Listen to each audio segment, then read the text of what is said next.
Attends, voilà, ça commence. Ok, bienvenue à tous et bienvenue à ce webinaire exceptionnel en ostéopathie. Moi, je suis Julien Guillou, je suis responsable pédagogique chez SSK Ostéo et je serai votre hôte pour cette session. Donc, SSK Ostéo, c'est un centre de formation en ostéopathie qui a ouvert ses portes il y a 2 ans. C'est une branche de SSK Formation qui a été fondée il y a 12 ans par Cyril Castaldo, qui est lui-même ostéopathe.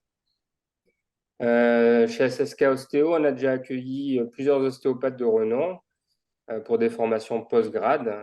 Vous trouvez la liste de ces formations sur notre site ostéopathe.ssk-formation.com à la rubrique Nos formateurs et vous pourrez trouver aussi toutes nos prochaines dates. C'est également en tant que passionné d'ostéopathie que j'ai le plaisir de vous accompagner tout le long de cette présentation qui va mettre en lumière les principes fondamentaux de l'ostéopathie et qui va explorer les différents contextes à propos des principes historiques pour guider une pratique libérale, contemporaine et éthique de l'ostéopathie.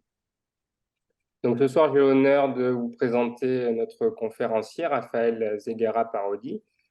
Raphaël est ostéopathe et formateur renommé dans le domaine de l'ostéopathie. Il est basé depuis 1999 à Paris pour sa pratique libérale, doublée d'une activité d'enseignant-chercheur, de conférencier international. Il détient une maîtrise de sciences de l'éducation de l'Université de Tours et 3 diplômes universitaires à l'Université de Bordeaux 2. Il a publié une trentaine d'articles scientifiques et est cofondateur de BMS Formation, qui propose des approches interdisciplinaires et interculturelles en santé en suivant une approche evidence-informed practice. Désolé pour mon anglais, ce sera meilleur, Raphaël. Donc voilà, sans plus attendre, je vais laisser la parole à Raphaël, dont la présentation promet d'ouvrir de nouvelles perspectives passionnantes dans le monde de l'ostéopathie. Bonsoir, merci Julien pour cette présentation et merci pour votre confiance à SSK Ostéopathie de nous permettre de venir présenter notre travail. Donc ce soir, je ne suis pas tout seul, je suis avec un confrère et ami et formateur, Paul Ancry, que je vais laisser se présenter après au fur et à mesure de la présentation. Donc l'idée générale de cette présentation, c'est de poser le cadre sur nos différentes formations en général et sur la formation spécifique Révolution qui est proposée avec SSK Ostéopathie. Donc, vous êtes basé dans le sud de la France, parce que nous, on est à Paris, à côté d'Aix-en-Provence. Et donc, voilà, l'idée, c'est d'essayer de comprendre plutôt pourquoi certains consoeurs, certains confrères vont interpréter ces mêmes mots que sont la santé, le corps, les principes de l'ostéopathie, la maladie, vont l'interpréter différemment parce qu'il y a eu beaucoup d'évolutions, il y a eu beaucoup de choses qui se sont passées depuis les débuts de l'ostéopathie jusqu'à maintenant en termes de réglementation, en termes de compréhension, également pour les différents patients. Donc, ça va être cette présentation, il y a à peu près une demi-heure, donc je vais aller assez vite. Donc, celles et ceux qui sont présents directement peuvent poser les questions directement dans le chat à Paul, qui n'hésitera pas à m'interrompre pour partager les différentes questions. Et l'idée générale, voilà, c'est plus le plan de la formation globale qui est proposée, celle-là sur 8 heures et d'autres sur 16 heures, qui sont spécifiques à la question de la place des principes et des pratiques historiques en ostéopathie. Donc,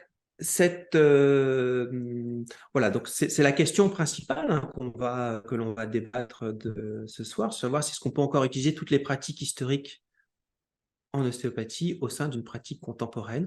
Donc, s'il y a beaucoup d'informations, on réfère également les personnes qui nous regardent à un e-book qu'on a publié récemment, qui est la traduction en français de notre principal article que l'on retrouve désormais sur PubMed depuis un peu plus d'1 an.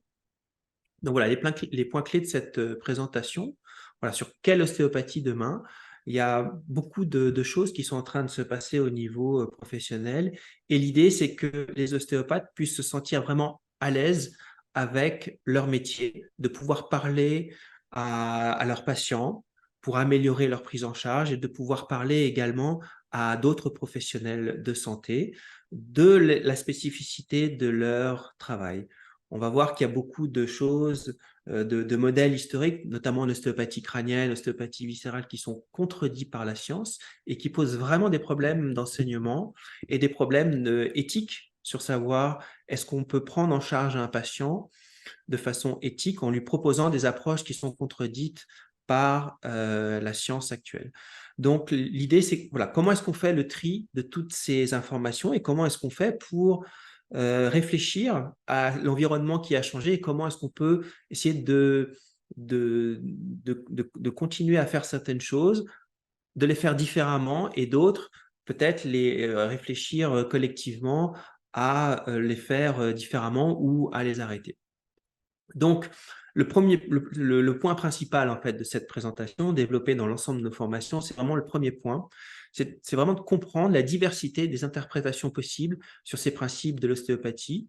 On verra qu'il y a vraiment des influences socio-culturelles pour définir ce qu'est la santé, ce qu'est la maladie, ce qu'est la place du corps. Et globalement, on verra qu'il y a une compréhension occidentale qu'on appelle schématiquement le nord global et d'autres cultures non occidentales qu'on appelle le sud global, en sachant effectivement que ce contexte historique des débuts de l'ostéopathie par Andrew Taylor Still, c'est vraiment à la confluence de ces principes, notamment parce qu'il était et médecin et guérisseur traditionnel chez une tribu amérindienne, les Shawnee. Et donc, l'idée, c'est de savoir qu'est-ce qu'on en fait maintenant, aujourd'hui, de ce contexte historique. Il y a des contextes extrêmement importants également sur l'anthropologie médicale, différence entre illness et disease. Donc, c'est important quand on a ces dialogues sur ces discussions sur les principes de l'ostéopathie, de savoir de quoi on parle exactement. Il y a aussi un contexte historique qui est important à comprendre sur l'enseignement médical aux États-Unis, notamment sur les conséquences du rapport Flexner qui a été publié en 1910 et qui a complètement bouleversé l'enseignement de la médecine en général et qui a eu un impact sur l'ostéopathie. On entend parler beaucoup effectivement d'evidence-based medicine.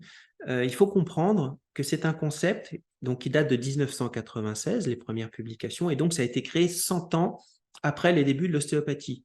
Donc c'est important de mettre ce contexte également historique, culturel et scientifique, parce qu'on ne peut pas reprocher à des ostéopathes qui travaillaient d'une certaine façon il y a 20 ans, 30 ans, 40 ans, parce que tout simplement, ce sont des concepts qui n'existaient pas. Donc l'idée, c'est vraiment comment faire évoluer nos pratiques professionnelles en fonction de notre environnement qui est changeant. Et en parlant d'environnement changeant, il y a vraiment aussi quelque chose à prendre en compte, c'est que, voilà, moi j'ai commencé à travailler donc 99, comme l'a dit Julien. L'ostéopathie était considérée comme l'exercice illégal de la médecine, et il y a eu différents types de réglementations depuis, et notamment les décrets d'application qui régulent l'enseignement de l'ostéopathie, qui ont été publiés en 2014, où il y a notamment la compétence 5 qui parle de l'analyse critique des compétences professionnelles des ostéopathes. C'est un point qui est vraiment important à comprendre parce que globalement, si vous êtes ostéopathe et que vous avez été diplômé avant 2019, c'est quelque chose que vous n'avez pas eu dans votre formation. Et parfois, il y a de mauvaises compréhensions, mauvaises interprétations sur ce qu'est l'evidence-based medicine, sur ce que n'est pas l'evidence-based medicine et comment nous, on est obligé de s'adapter et donc qu'est-ce qu'on peut modifier. Et enfin, des choses importantes à avoir en tête, c'est que Steele lui-même n'a jamais parlé de principe de l'ostéopathie. Il est mort en 1917 et c'est exclusivement dans un contexte académique pour continuer à faire vivre cet enseignement pour les générations suivantes des ostéopathes que des principes de l'ostéopathie ont été édictés, d'abord en 1922, puis en 1953, centrés sur le corps, et les derniers en 2002, qui sont centrés sur la personne. Donc, quand on parle de structure gouverne la fonction ou de principe du body, mind, spirit, ce sont des principes de l'ostéopathie, mais il y en a qui datent de 1953 et d'autres de 2002. Donc, l'idée, c'est de prendre en compte les données les plus récentes, y compris pour notre profession. Donc, quand on a un petit peu toutes ces informations, on va voir que les données scientifiques actuelles qui sont assez crues sur des pratiques historiques, que ce soit sur les techniques structurelles, techniques viscérales ou techniques crâniennes, quand c'est contredit par la science, il y a des choses que l'on doit stopper. Et c'est quelque chose qui est tout à fait nouveau pour les ostéopathes, alors que c'est complètement banal pour tous les autres professionnels de santé. Les professionnels on fait exactement la même chose que tous les autres professionnels de santé. Ce qu'on peut avec ce qu'on a, c'est-à-dire en ce moment avec les meilleures données disponibles. Et ce qui a été fait avant, bah, il faut l'honorer parce qu'on ne pourrait pas faire ce que l'on fait aujourd'hui. Mais d'un point de vue éthique, c'est important de pouvoir le prendre en compte également pour continuer à faire vivre les spécificités de notre profession telles qu'elles sont plébiscitées par nos patients. Donc après, il y a deux grands cadres qu'on aborde beaucoup plus longuement dans nos formations et dans la formation Révolution. C'est globalement comment réfléchir à l'alliance thérapeutique, c'est-à-dire le lien entre l'ostéopathe et son patient, et les différentes techniques manuelles. Et là, on va parler un petit peu de neurosciences des perceptions, avec ce qu'est l'interoception, ce qu'est la proprioception, et qui, selon nous, propose des modèles scientifiques qui sont beaucoup plus pertinents pour décrire, par exemple, l'ostéopathie crânienne. Et enfin, la synthèse, c'est comment est-ce qu'on fait pour, pour regrouper toutes ces différentes façons de travailler, parce que malheureusement, il y a beaucoup de conflits interprofessionnels sur ce qu'est l'ostéopathie, ce qu'est pas l'ostéopathie, d'avoir un certain type de patient par rapport à d'autres. Est-ce qu'on traite des patients en ostéopathie quand il n'y a pas de symptômes musculo-squelettiques? Donc, toutes ces questions sont vraiment légitimes. Et l'élément le plus important qui nous a permis de regrouper, de décrire en fait ces différents scénarios cliniques en ostéopathie et ne pas les opposer, c'est ce cadre conceptuel kinéphine qui permet tout à la fois donc de proposer des approches informées par l'épreuve, donc ça c'est une obligation éthique pour tous les professionnels de santé, des approches centrées sur la personne, donc qui sont en conformité avec les derniers principes de l'ostéopathie qui datent de 2002, et ça c'est notamment avec l'approche biopsychosociale, et qui permettent de proposer des approches culturellement sensibles, notamment effectivement avec certains principes, dont le body, mind, spirit, qui ne sont pas des principes occidentaux. Donc, en termes de conflit d'intérêts, donc voilà, moi je suis ostéopathe à Paris, je suis enseignant-chercheur, j'ai eu la chance de pouvoir travailler à temps plein 2 ans aux États-Unis, à Kirksville, et je suis toujours affilié chez eux. Je suis également éditeur associé de l'International Journal of Osteopathic Medicine, principale revue scientifique de la profession. Et avec Guillaume Renaud de la Favrie, on a fondé BMS Formation pour centraliser tout ce qu'on est en train de vous proposer. Et donc ce soir, je suis avec Paul qui gère les questions sur le chat. Peut-être je vais le laisser se présenter, Paul. Merci Raphaël. En quelques mots, donc je suis ostéopathe depuis une dizaine d'années, un peu plus d'une dizaine d'années. Je suis aussi dans l'enseignement au CESO Paris, et puis je suis formateur avec BMS aussi depuis quelques années. J'ai repris des études et je suis un cursus universitaire à l'université de Metropolia.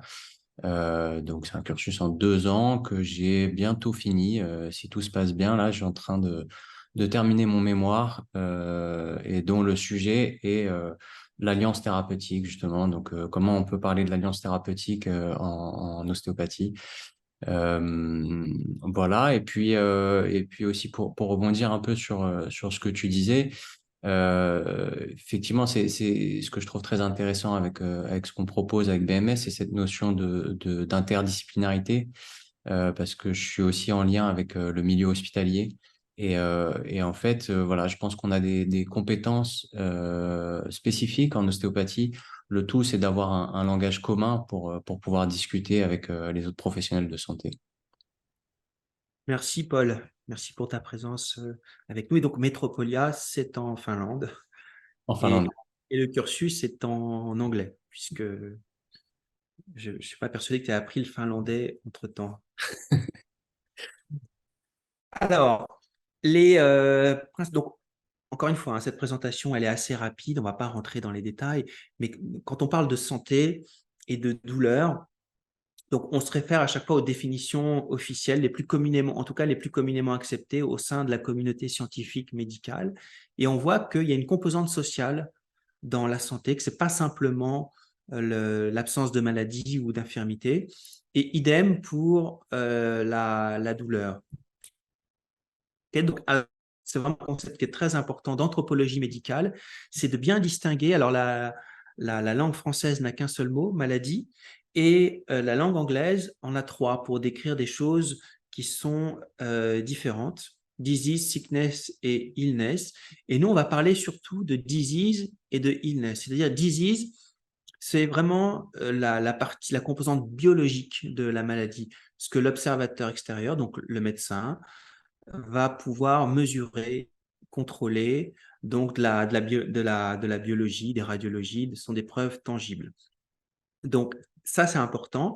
Et il y a aussi, on doit le distinguer de illness, qui est l'expérience de la maladie qui est vécue par le patient.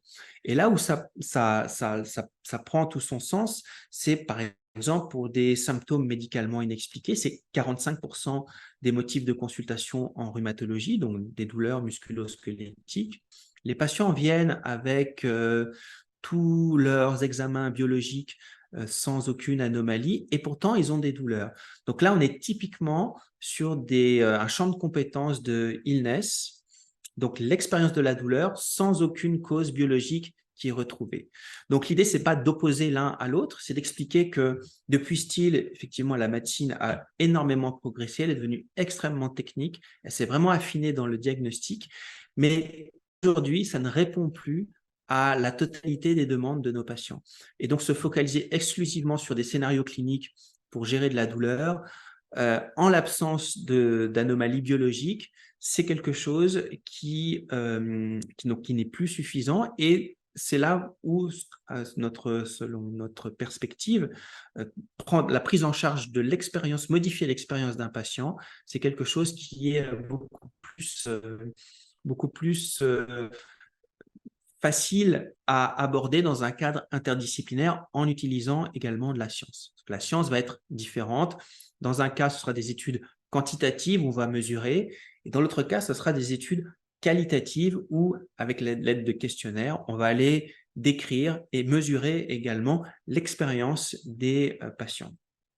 Donc, parler de ce principe body, mind, spirit, c'est important de comprendre que c'est un principe ostéopathique, mais qui n'est pas issu du monde occidental. Donc, quand on a vécu, ou quand on n'a que l'expérience du monde occidental, on va filtrer cette information avec des choses différentes, avec des éléments qui sont manquants. Alors que beaucoup de cultures non occidentales vont l'aborder.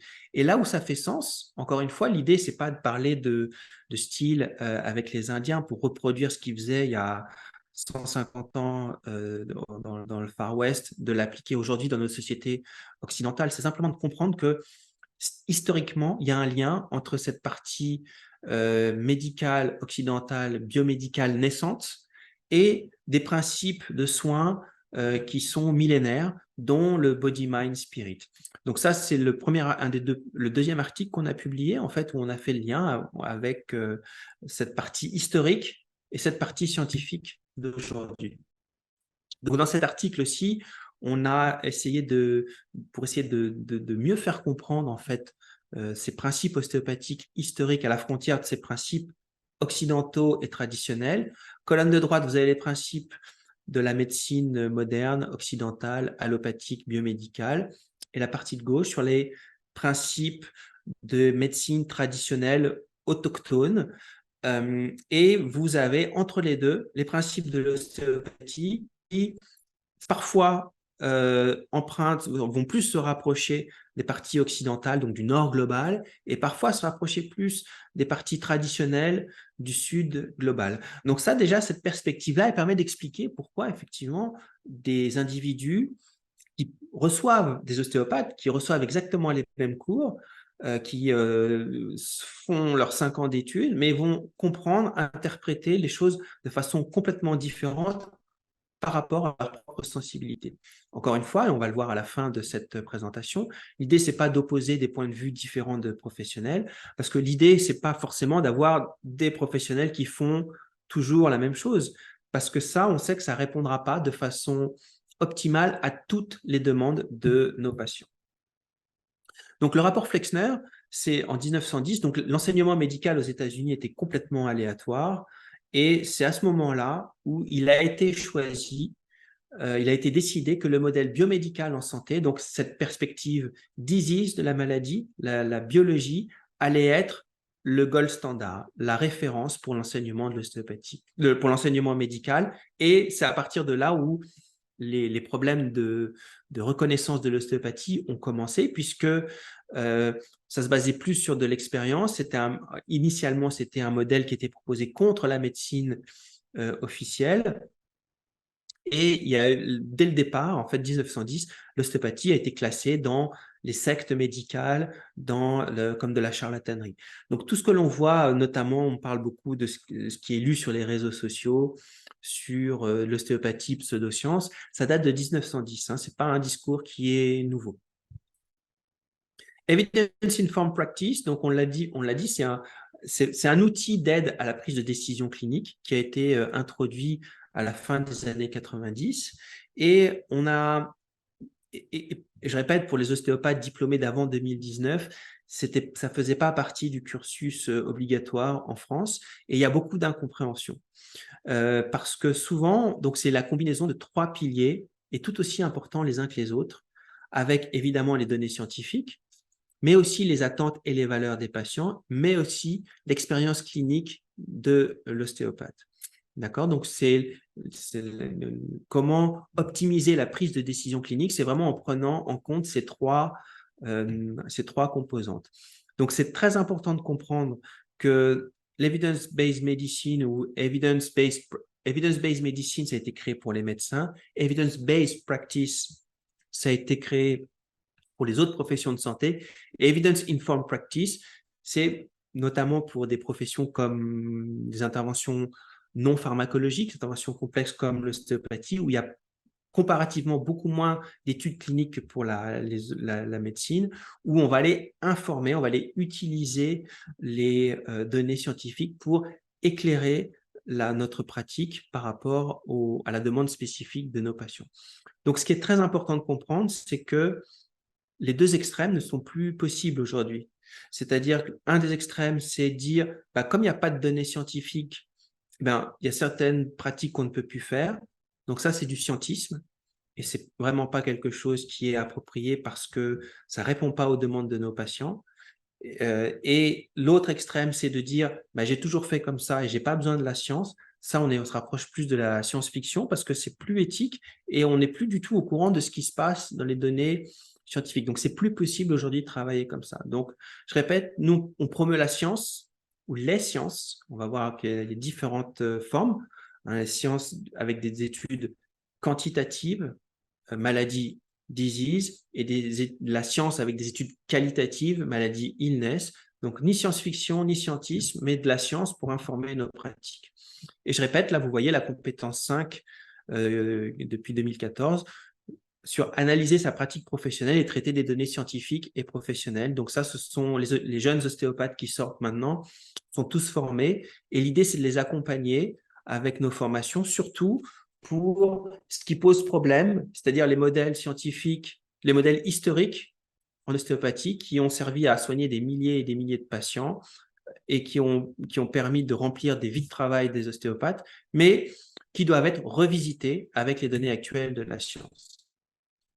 Point important également, on l'a vu tout à l'heure, c'est-à-dire que les principes de l'ostéopathie ont évolué à travers le temps. Donc là, globalement, les premiers principes, c'est 1922, c'est basé sur la cellule, sur le fonctionnement de la cellule. 1953, c'est basé sur le fonctionnement du corps. Et les principes de 2002, c'est basé sur le fonctionnement de la personne. Et notamment, un des principes donc, qui est hérité du Sud global, qui considère chaque personne comme une interaction dynamique de body, mind, spirit. Donc, une fois qu'on a posé tout ce contexte scientifique, historique, réglementaire qui a évolué entre 1892, la première école d'ostéopathie créée par Steele, et aujourd'hui, 2023, en France, dans un environnement réglementé. Tout ça, c'est voilà, qu'est-ce qui va m'aider, moi, pour ma prise de décision dans ma pratique libérale avec mes patients. Donc, on a vu qu'il y a différentes sources d'informations. La tradition, voilà, on a toujours fait comme ça, donc je vais le répéter.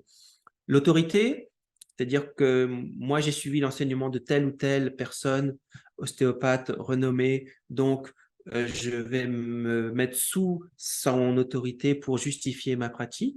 L'intuition, on verra un peu plus tard comment est-ce qu'on peut définir ça.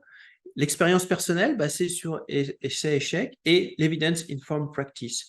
Donc, l'idée, c'est de savoir quelle science on va utiliser pour éclairer notre pratique et de ne pas se baser uniquement sur des études quantitatives, mais aussi sur des études qualitatives. Parce que globalement, et c'est un problème important en ce moment dans les pays anglo-saxons, notamment où les ostéopathes ne sont pas médecins. Il n'y a qu'aux États-Unis où les ostéopathes sont médecins.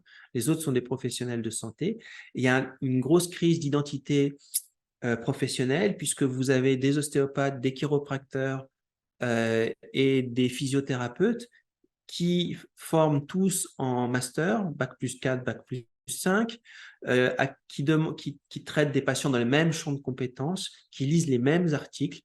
Et c'est de plus en plus difficile de distinguer qu'est-ce que font les ostéopathes de différent par rapport aux autres, puisqu'en plus, on est obligé légalement d'appliquer les mêmes guides de recommandation de bonnes pratiques. Donc, quand on regarde un petit peu les données scientifiques, là, on a pris un exemple, par exemple, sur les manipulations vertébrales, donc sur les techniques structurelles. On voit là sur ces revues systématiques publiées dans Nature, c'est-à-dire que ce sont les plus hauts niveaux de preuves disponibles. On voit que ce que nous, on appelle des vraies techniques ou ce que nous, on appelle un placebo, les patients cliniquement ne font pas la différence. Les zones que l'on va manipuler après un diagnostic précis, manuel, qu'on a tous reçu dans notre enseignement, où aller manipuler un étage vertébral au hasard, les patients ne feront pas la différence. C'est-à-dire que les patients qui vont s'améliorer de toute façon, et ceux qui ne répondent pas au traitement manuel ne vont pas s'améliorer, quelle que soit la technique, quelle que soit la localisation. Et ça va vraiment à l'encontre des principes de l'ostéopathie de 1953, basés sur le corps, où rechercher les dysfonctions somatiques, traiter des dysfonctions somatiques pour améliorer un état de santé. Et donc, il y a d'autres choses qui sont venues informer notre pratique. Et on voit qu'en fait, le plus important, c'est que ces techniques doivent donner du sens à nos patients. Si on parle d'ostéopathie crânienne, d'ostéopathie viscérale, donc pareil, vous avez 2 publications récentes, des revues systématiques de la littérature publiées qui concluent également à l'absence de preuves scientifiques avec ces 2 techniques classées dans le tableau illusoire des conseils de l'ordre des masseurs kinésithérapeutes en France. D'accord.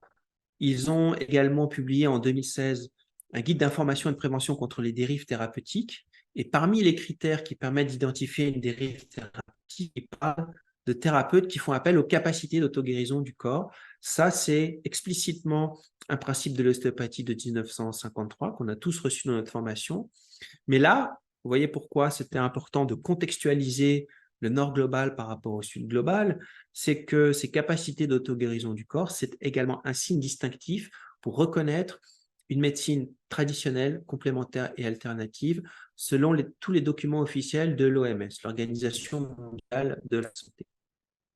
Donc, si on regarde un petit peu la synthèse des données scientifiques sur une prise en charge ostéopathique informée par l'épreuve, ce qu'il nous est demandé de faire pour respecter la déontologie en fait professionnelle, on voit voilà, il suffit de rassurer les patients, de détecter les fausses croyances, d'éduquer à la douleur, de promouvoir le mouvement. Et donc, vous voyez que la place des techniques manuelles, elle est moindre par rapport à ce que nous, on a pu recevoir comme enseignement. Donc voilà la question principale, en fait, le but de la question voilà, de ce webinaire ce soir, et on sera ravis d'en discuter avec vous après, en fait. C'est est-ce qu'on peut encore continuer à utiliser ces pratiques historiques au sein d'une pratique contemporaine? Donc, les éléments de réponse que nous, on propose, ils se basent sur des notions qui ont été transmises par ces médecines traditionnelles, complémentaires et alternatives. Donc, vous voyez là, sur la partie gauche, c'est le document de base sur l'enseignement de l'ostéopathie qui a été publié en 2010 par l'OMS, l'Organisation mondiale de la santé, et ça a été publié dans son département de médecine traditionnelle, complémentaire et alternative.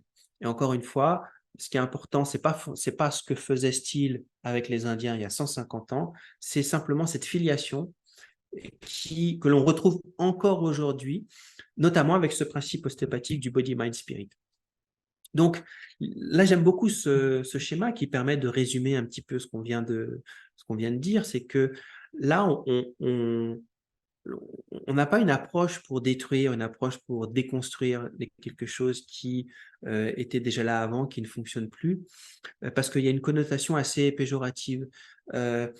On parle il y a un lien, en fait, il y a un continuum. Ce que l'on propose aujourd'hui, ça ne peut exister que parce qu'il y a eu des professionnels avant qui ont traité avec succès leurs patients. Et là, on n'enlève rien, on rajoute quelque chose en plus.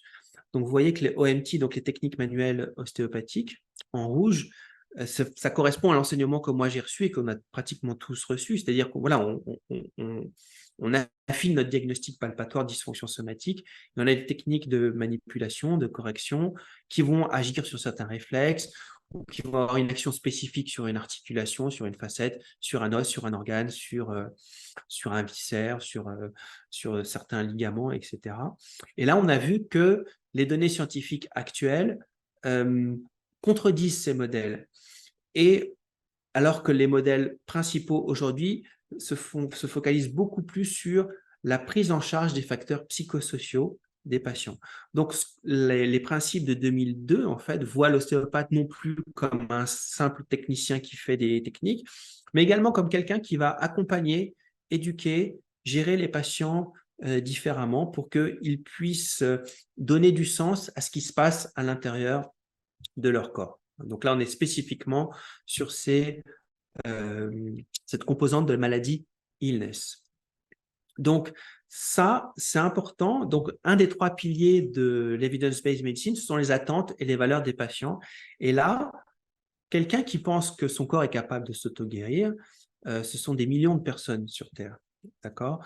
C'est issu des populations autochtones, indigènes, et ça donne du sens pour certains types de personnes. Donc ça, c'est quelque chose qui nous semble vraiment important de pouvoir honorer, de pouvoir prendre en compte. Et vous voyez que prendre en compte des croyances socioculturelles en santé non occidentales, ça rentre dans le cadre de l'evidence-based medicine, puisqu'on va prendre spécifiquement en compte les attentes et les valeurs des patients, les combiner avec les données scientifiques disponibles et les combiner avec notre propre expérience.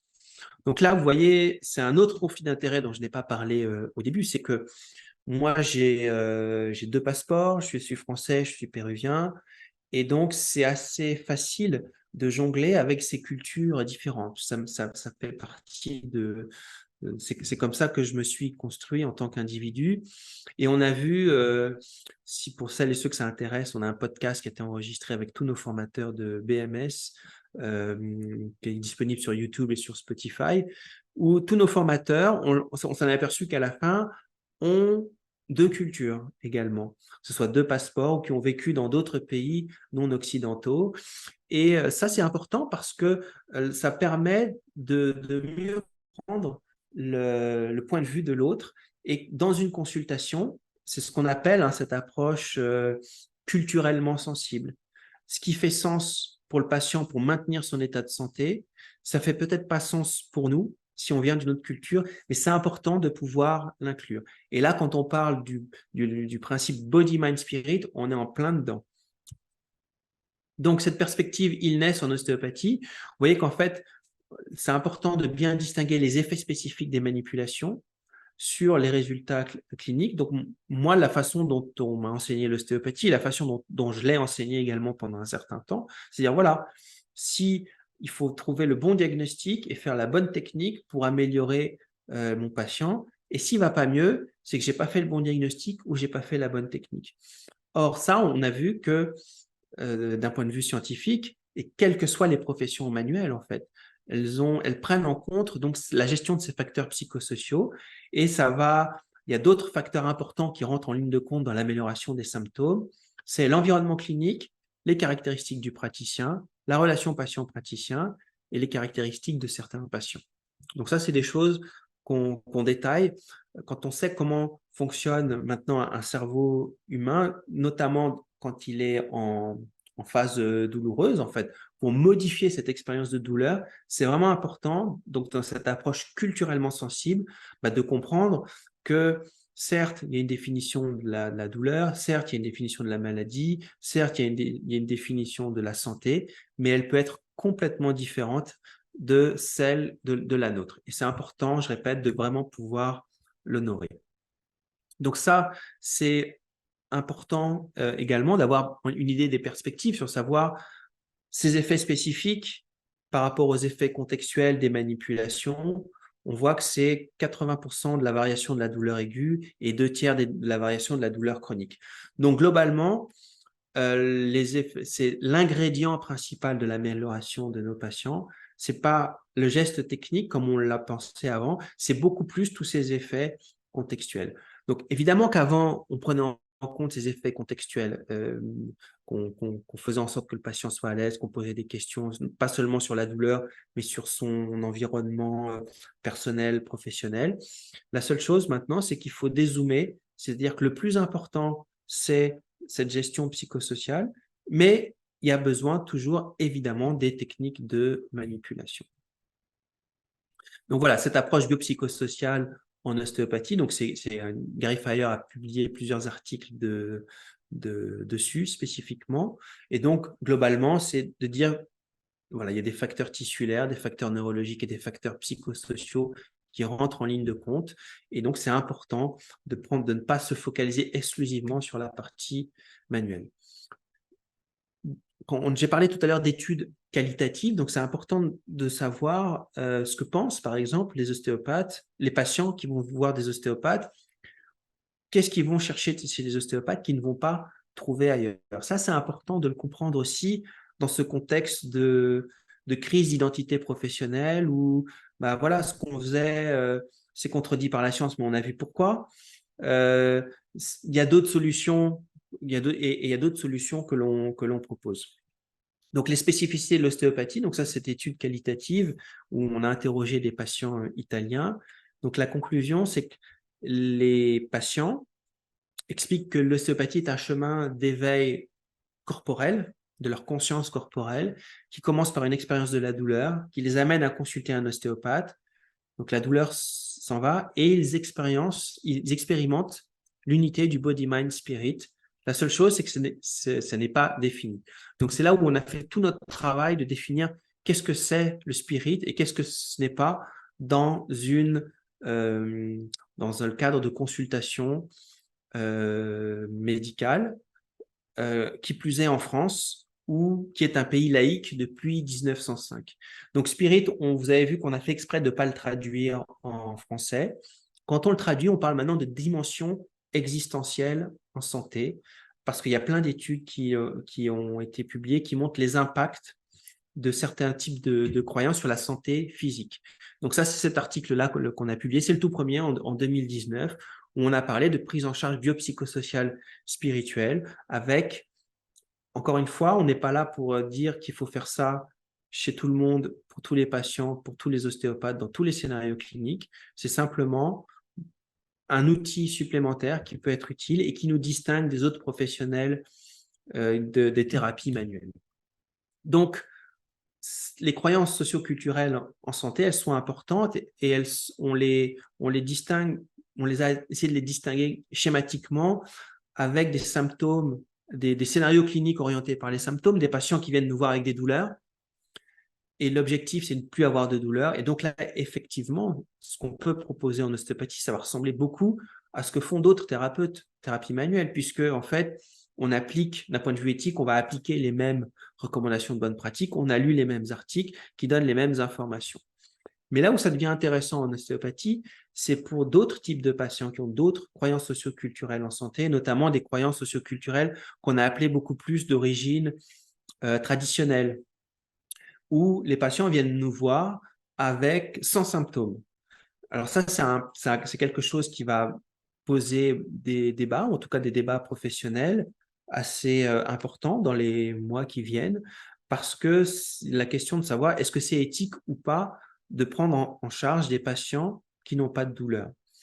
Donc, l'idée, si on ne prend pas en compte les croyances socioculturelles en santé, c'est la porte ouverte effectivement à tout et n'importe quoi. Donc, l'idée, c'est de donner des solutions éthiques et que pour certaines personnes, une bonne mobilité articulaire, l'absence de douleur, ça peut être un facteur supplémentaire avec l'alimentation, avec la gestion du stress, avec le sommeil, avec plein de choses pour un maintien de l'état de santé, selon la définition de l'OMS, qui n'est pas simplement l'absence de maladie ou d'infirmité.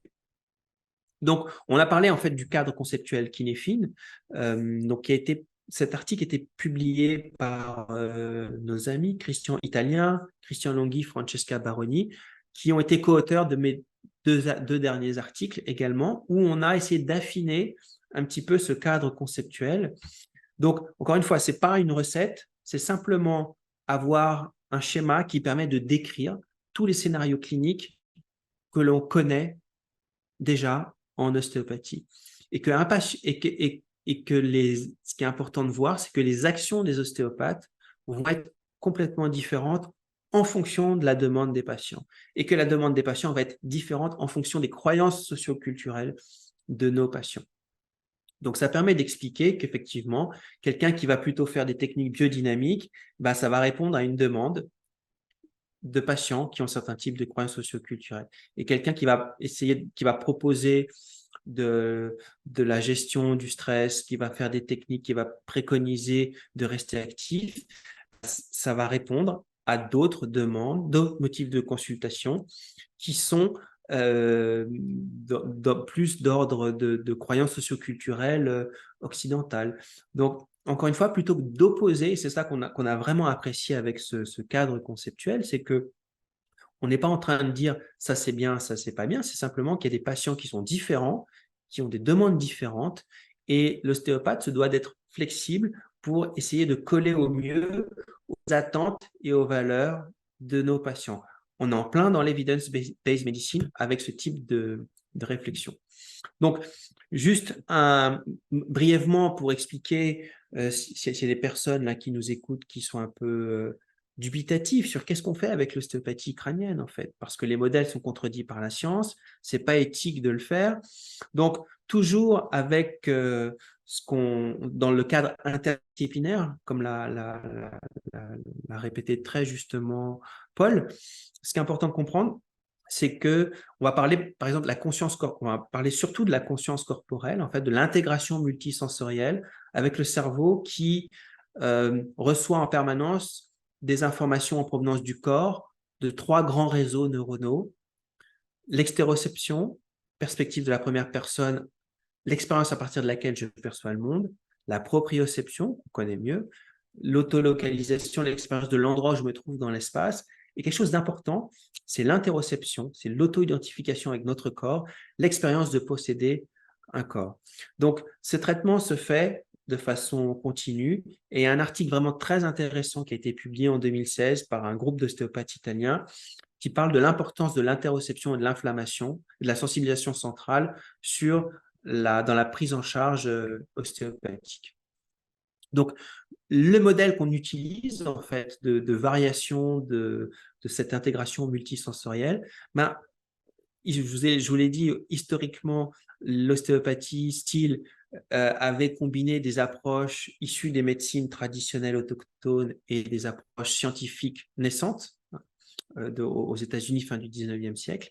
Et donc là, depuis 4-5 ans, il y a beaucoup d'études qui sont faites sur l'intégration multisensorielle, notamment dans le domaine des médecines psychédéliques. Et quand on parle par exemple, de techniques interoceptives, techniques manuelles interoceptives, l'interoception, en fait, on pose la main, donc c'est un toucher léger, constant, qui va avoir tendance à stimuler certaines voies qui ne sont pas du tout stimulées quand on va faire des techniques manuelles avec déplacement des segments osseux. Là, on sera plus sur des techniques proprioceptives. Donc, ces techniques interoceptive, physiologiquement, c'est ce qui se passe quand on fait un toucher léger et constant. C'est ce qui se passe quand on fait des techniques crâniennes, techniques viscérales, des techniques myofaciales. Ça, donc, ça, c'est une autre formation qu'on propose sur 16 heures qui permet justement aux ostéopathes qui n'ont jamais eu dans leur expérience de vie, n'ont pas été en contact avec ces cultures traditionnelles autochtones, voilà, d'expérimenter un certain nombre d'états méditatifs. Donc, un état méditatif, la définition, c'est moins de 1% d'activation concomitante des neurones du cortex. Donc, quand on bascule dans ces états, les perceptions du monde qui nous entoure changent. Et donc, quand on palpe quelqu'un, un patient, on a un certain nombre d'informations. Et donc, l'idée, on a vu que maintenant, on ne parle plus de principes ostéopathiques centrés sur le corps, mais centrés sur la personne. Ce n'est pas simplement de se limiter à cette technique, c'est de communiquer avec le patient sur l'expérience qu'il est en train de vivre. Et donc, la science, certes, la science quantitative pour évaluer l'ostéopathie, elle a toujours échoué. Les os du crâne ne bougent pas, tout le modèle, à chaque fois, c'est contredit. Par contre, maintenant, il y a des outils, il y a des questionnaires validés, vous trouvez ça sur PubMed, qui permettent aux patients de décrire leur expérience quand ils reçoivent des techniques crâniennes. Et il y a des questionnaires également validés qu'on utilise pour décrire ce que les ostéopathes perçoivent. Donc, la technique manuelle, c'est un support pour modifier l'expérience vécue par le patient. Donc, on est en plein dans la maladie ILS. D'accord? Donc, ces liens entre conscience corporelle, contexte socio-culturel et placebo. Donc, on s'est inspiré de modèles qui ont été publiés par un professeur Michel Van Elk, qui est hollandais, à l'université de Leiden, en Hollande, et qu'on a fait venir l'année dernière à notre formation continue internationale qu'on a fait au Grand Rex. Si vous souhaitez des informations supplémentaires, on a fait des cours en ligne qui sont disponibles également sur SSK Ostéopathie. Et donc, on a fait venir Michel pour qu'il nous parle spécifiquement de son travail et comment ça peut être son modèle, le modèle approprié peut être utilisé également dans le domaine des thérapies manuelles. Donc là, c'est vraiment quelque chose de tout nouveau. Ces groupes de personnes qui vont réunir des anthropologues, des neuroscientifiques, des psychologues, des philosophes. Je pense que en ostéopathie, ou en tout cas dans les thérapies manuelles en général, en ostéopathie en particulier, je pense qu'on a notre place là-dedans. Et en tout cas, c'est un domaine scientifique qui n'a pas encore été exploré par les ostéopathes. Donc, pour résumer notre présentation de ce soir, donc la prise en charge ostéopathique, donc qui va combiner et l'alliance thérapeutique et différentes approches manuelles. Donc, on a vu qu'elles soient proprioceptives avec les techniques structurelles, tissu mou, déplacement des articulations, ou interoceptives, toucher léger, constant, technique crânienne, viscérale, myofaciale, de donner du sens aux patients sur leur expérience de la maladie. Et donner du sens, ça va dépendre de leur système de croyances socio-culturelles en santé, globalement, qui peuvent être soit occidentales, j'ai une douleur, je ne veux pas de douleur, ou je veux moins de douleur, je ne veux plus de douleur, ou des croyances plutôt traditionnelles autochtones, j'ai besoin de maintenir un état de santé. Donc cette prise en charge ostéopathique, elle est centrée sur la personne, puisqu'elle est basée sur les demandes explicites formulées par nos patients. Et quand on dit culturellement sensible, c'est qu'elle est capable de prendre aussi en compte des croyances socio-culturelles qui peuvent être différentes des nôtres. Donc, toutes ces informations-là, elles sont accessibles gratuitement en anglais sur notre article qu'on a publié l'année dernière, qu'on a eu la chance de coécrire avec David Dupuis, qui est un anthropologue, et avec également un e-book que vous pouvez avoir gratuitement sur demande auprès de SSK Ostéopathie.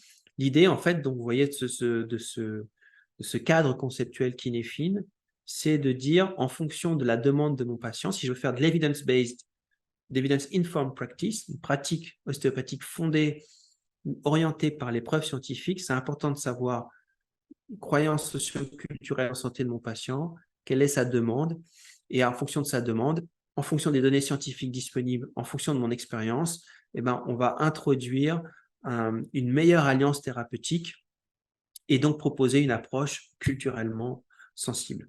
Donc cette formation-là, on l'a déjà proposée donc en nom propre avec BMS Formation, et on l'a proposé à d'autres groupes, d'autres ostéopathes, donc à l'étranger, avec Grupo Tuban à Madrid, IEOQ à Montréal et IMO à Gênes en Italie, mais aussi en France, à l'IORB en Bretagne, et le groupement d'ostéopathes Réflexe Ostéo, et prochainement avec SSK Formation, la branche ostéopathie comme l'a décrite Julien.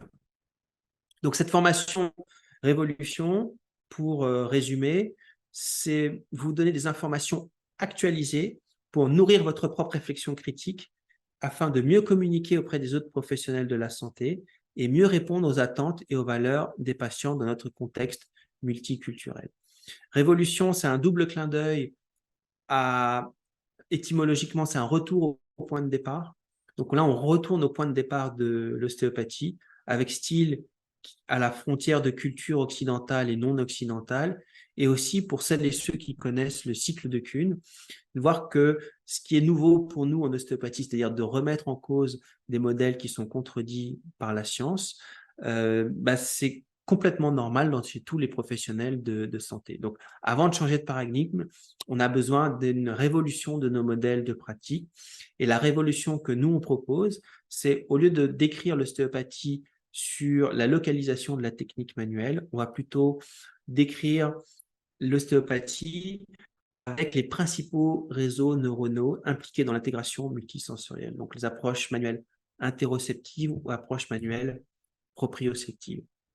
Donc, on va remercier évidemment beaucoup de personnes qui nous ont aidés depuis le départ, donc d'un point de vue scientifique, d'un point de vue culturel également, les groupes, les écoles d'ostéopathie qui nous ont fait confiance, les centres de formation qui nous ont fait confiance, et bien évidemment toute l'équipe de BMS Formation, nos différents formateurs que vous voyez là. Là, c'est vraiment une photo que j'adore. Vous voyez Jason Exton à gauche, directeur du musée de l'ostéopathie au Grand Rex, avec nos principaux formateurs. Donc, Paul qui s'est présenté, Paul Ancry, Damien Hébrard et Raphaël Avanosian.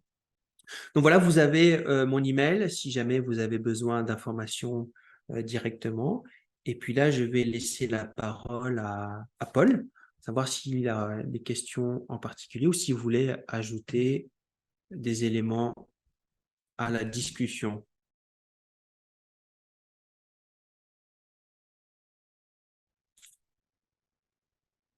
Alors, voilà, donc il y a une question de Quentin. Peut-être Quentin, je ne sais pas si vous voulez la poser directement à l'oral. Sinon, je vais la lire. D'après vous, faut-il continuer?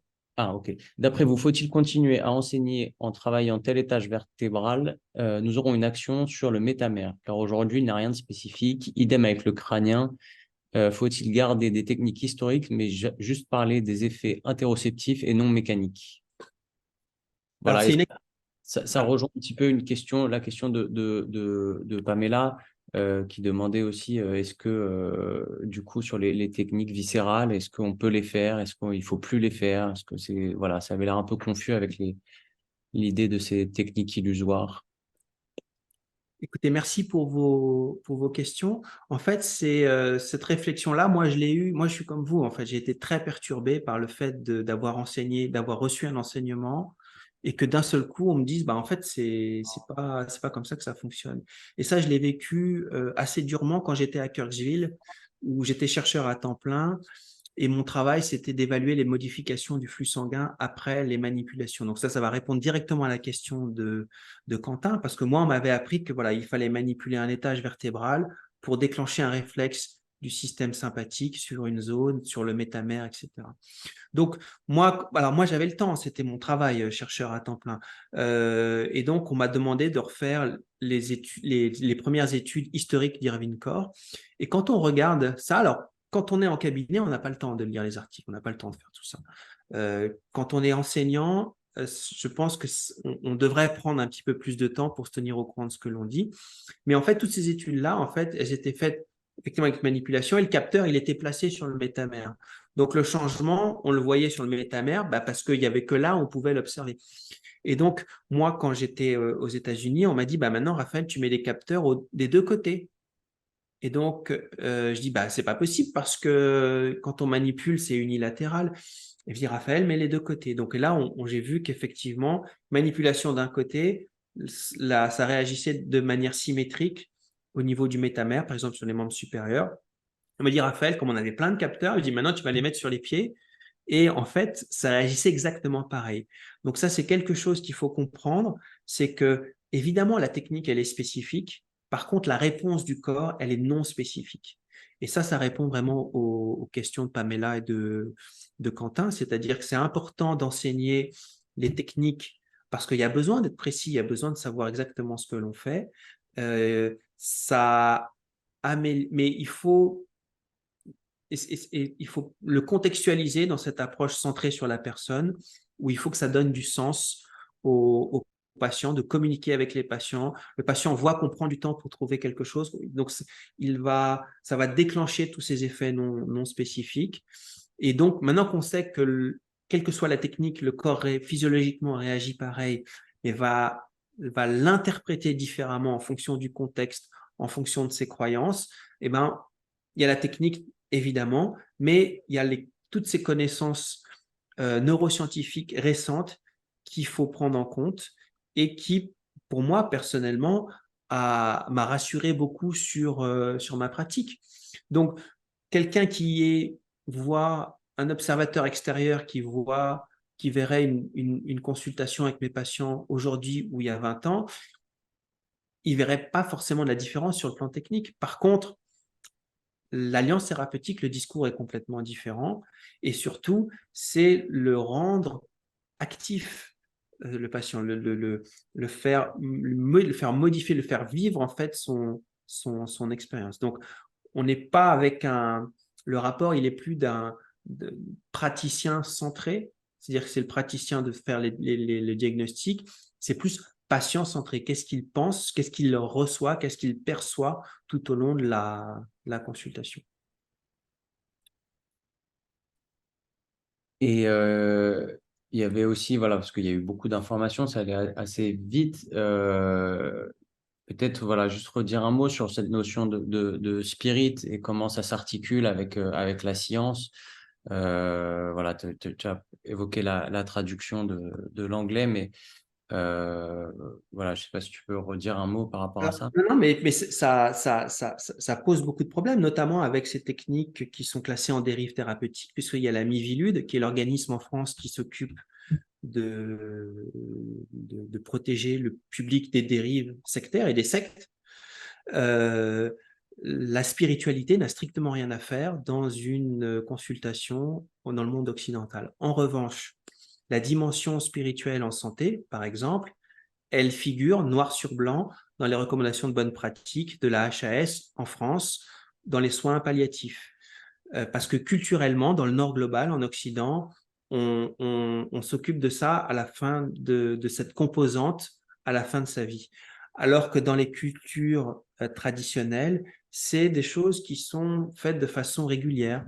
Il y a beaucoup de rites qui sont faits, par exemple, quand on passe de l'adolescence à l'âge adulte, quand le changement de saison, en fonction des rythmes de la nature, l'homme qui vit en harmonie avec la nature, il y a cette composante-là, cette composante d'être relié à quelque chose qui est plus grand que nous, elle est beaucoup plus présente. Donc ça, c'est important parfois de le prendre en compte pour certains types de patients, des patients à qui on diagnostique une maladie chronique. Du jour au lendemain, ils doivent prendre des médicaments tous les jours, ou une maladie potentiellement mortelle. Donc, il va se poser les questions qu'il ne s'est jamais posées avant. Pourquoi moi? Pourquoi maintenant? Qu'est-ce que j'ai fait? Qu'est-ce qui va se passer? Etc. Et donc, souvent, c'est dans cette dimension existentielle qu'ils vont trouver des réponses. Et donc, on y va de façon prudente.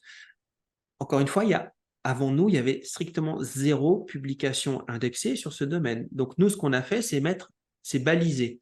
Donc, c'est un de nos articles spécifiques sur comment une feuille de route pour évaluer la pertinence de l'utilisation de ce principe body, mind, spirit dans une pratique contemporaine. Ça, on l'a publié il y a 2 ans maintenant. Donc, je vais référer à cet article où voilà, on a regroupé différentes personnes de différentes cultures, de différents pays, de voir comment ça pouvait être interprété. Mais c'est effectivement un sujet très sensible, mais c'est important de le savoir parce qu'un médecin qui veut savoir qu'est-ce que c'est que l'ostéopathie, il va aller sur PubMed, il va trouver les principes de l'ostéopathie, il va dire body, mind, spirit. Il va venir vous demander qu'est-ce que c'est que spirit. Et là, il n'y avait rien. Donc, nous, on a apporté un premier pas pour essayer, dans un premier temps, de dire ce que ce n'est pas et si c'est utile, quand, à quel moment, sur quel type de patient. Mais jamais, évidemment, de façon systématique pour tous les scénarios cliniques en ostéopathie. Il y a une autre question de Quentin qui parle de l'enseignement et voilà, qui dit que c'est compliqué par rapport à l'enseignement, même si on adhère à ce modèle, en fait, voilà, comment on fait pour faire une transition. Et je peux peut-être en dire un mot. Le, Moi, là où ça m'a beaucoup aidé, cette notion de technique historique et le fait de le présenter comme ça permet d'expliquer et de poser les choses. Voilà comment c'est fait historiquement, voilà ce qui est écrit dans les livres d'ostéopathie euh, et voilà ce que dit la science actuellement. Et voilà ce que je fais en cabinet. Et en fait, de donner ces 3 dimensions aux étudiants, ça leur permet en fait, d'avoir toutes les informations disponibles et eux de développer aussi leur analyse critique. Et je crois que tout l'enjeu, il est là. Et donc, c'est sûr que c'est difficile, c'est inconfortable parce que ça demande une remise en question de ce qu'on a l'habitude de faire ou de ce qu'on a l'habitude de montrer. En réalité, c'est beaucoup plus riche parce que ça suscite l'analyse critique. Merci, Paul. Est-ce qu'il y aurait d'autres commentaires, remarques? Ouais, un document avec les sources, il y a les slides, je pense, avec toutes les sources. Le e-book, normalement, Ouais, il est... le e-book aussi gratuitement avec SSK Formation. Voilà, et puis s'il y a des demandes particulières, n'hésitez pas à nous demander. On peut vous envoyer certaines références, sinon c'est voilà, sur PubMed. Et donc, effectivement, un mot, les formations telles qu'on les propose en ce moment, elles s'adressent, on a observé qu'il y avait 2 principaux groupes d'ostéopathes qui venaient, c'était des jeunes diplômés qui avaient reçu un enseignement historique sans forcément toute l'analyse critique et qui se retrouvaient à se demander qu'est-ce que je fais, qu'est-ce que je fais pas, qu'est-ce que je change, etc. Donc nous, on apporte ce cadre et beaucoup d'enseignants ou de formateurs qui viennent également parce que c'est une obligation maintenant réglementaire.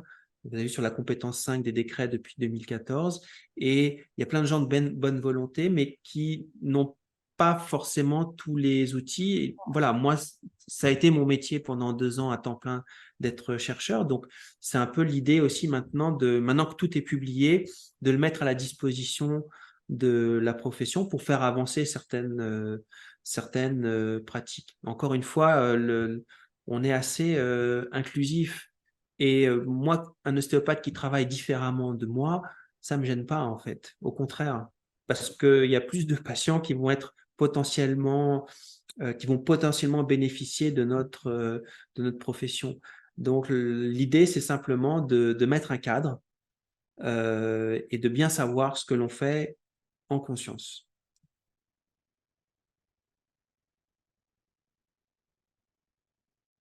Ok, merci. Alors, merci Paul. S'il n'y a plus de questions, on va redonner la parole à Julien pour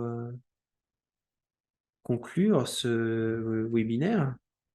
Ben, merci Raphaël, c'était très intéressant. Merci beaucoup.